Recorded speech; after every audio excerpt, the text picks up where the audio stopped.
About 5 years from where we are standing today was the time when the pandemic, the COVID pandemic, hit the entire globe, and it has changed the way we live. It has changed the post. Now there is a post-COVID and a pre-COVID era that people talk about. In our ongoing series, we are talking about how things changed after COVID, and one aspect that people keep talking about is revenge travel, the surge in the travel right after a COVID pandemic was over. For those who are unfamiliar with this term revenge travel, it is in fact taking that trip or that vacation that you could not because of the restrictions during COVID time. And right after COVID in especially in the year 2022 to 23, 24, we saw a lot of people going on those prolonged, delayed trips, going to various locations that they could not explore. And specifically, ladies and gentlemen, a lot of people traveled. Domestic travel saw a massive surge.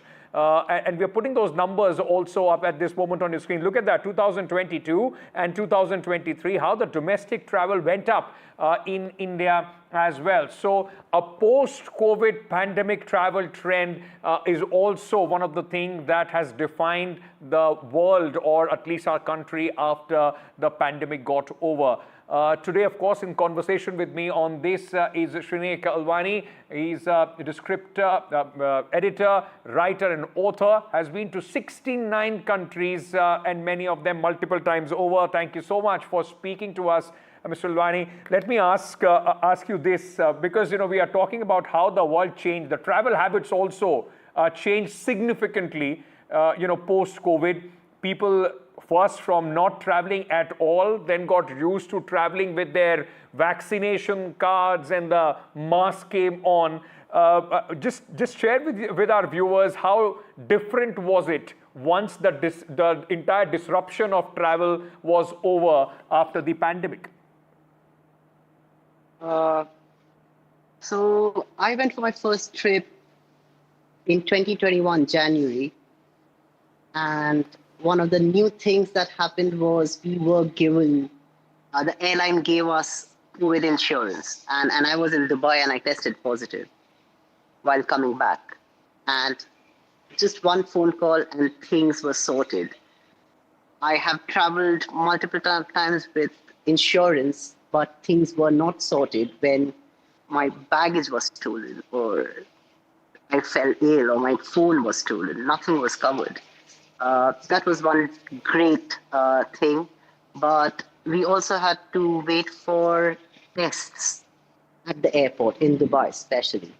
Then towards the end of the year, when I traveled again, every country we had to go to, we had to get a COVID test, which meant expenses went up significantly, and it depended what country you're taking the test in. So Finland charged me €100 per test. And that was the cheapest I could find there. Right. So, expenses at that point of time went up. But like I was speaking to a lot of people, there was, apart from the anxiety, also people were looking forward. I mean, as if you were being set off from a cage to go and explore the world. Suddenly, we saw numbers going up of travelers, especially in India. Domestic travel saw a big boom in 2023. Rather than going abroad, a lot of places in India possibly became the first option for the people. How do you see this entire phenomenon of revenge travel that we saw post-COVID? So domestically, I wouldn't be able to say much because I haven't really traveled or stayed in hotels within India because I stay with friends and family. But one thing, anecdotal evidence, which a lot of my friends did, is everyone went to Goa all of a sudden. And a result of which is why Goa today is a bit more expensive, significantly more expensive than going to, say, Thailand. Not just air tickets, but stay, food, drinks, everything. However, around mid-2023, I was somewhere in Mexico, and then I came to Europe again. It was crazy. The hotels were full, all the bars were full, all the restaurants were full. Anywhere you went, there were people just talking about how this was their first trip after such a long time. And I was traveling till March 2020 when the lockdown started, and things were not this bad. It was busy, but not very busy. between pre-pandemic and post-pandemic, you could all I've seen across the globe things are very, very busy. Can I then ask you, we are talking about how things suddenly everybody wanted to travel. I remember my first trip post-pandemic was somewhere in August, September of 2021 itself. And then again in January 2022, at that point of time, there was still a lot of cases of COVID taking place. But 23-24 was the time when people actually, without any fear, could start traveling. What are the changes that you see, pre and post pandemic, as far as the travel patterns are concerned? Have they changed the preferences of people or the service, when you travel? Has that had any impact? So the biggest change I've seen is pre-COVID, not everyone was a content creator. Post-COVID, everyone's just creating content for some reason. It's in fact, I've met an Indian couple who now have New Zealand citizenship. They quit their jobs. They are traveling for 11 months. Wow. And I ran into them in Mostar, which is in Bosnia-Herzegovina, and then I bumped into them again in Slovenia. And then they are in India recently, but this is what's happening. And they are just creating content on how to travel within a budget.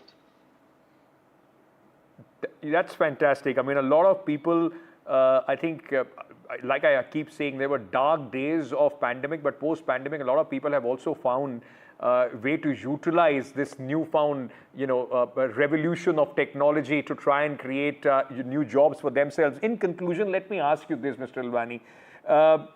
Is the fear completely gone now? Are people now traveling as stress-free as they used to be, or do you see a change in the habits? Like, though there is no mandatory process at this moment, but you still find a lot of people wearing masks and sanitization and so on and so forth. So do you think that the pandemic has changed our traveling habits, or now 2 years, 3 years after the pandemic, people are back to how it was, pre-2020? So it's worse than pre-2020. A lot more people are sharing their drinks without any inhibitions. You couldn't have seen that happen between 21 and 22. Everyone's doing that. The only thing that's significantly different is more people are using a hand sanitizer and constantly. And the other thing is everything's becoming more expensive because there's many more people, and the supply side hasn't changed much. It takes time to set up infrastructure to handle extra travelers. Well, thank you so much for speaking to us at this moment. This is our ongoing series where we take out these small habits that we are seeing, the changes that we are seeing post-pandemic and how the world has changed. Thank you so much for speaking to us on the travel habits pre and post-COVID at this moment.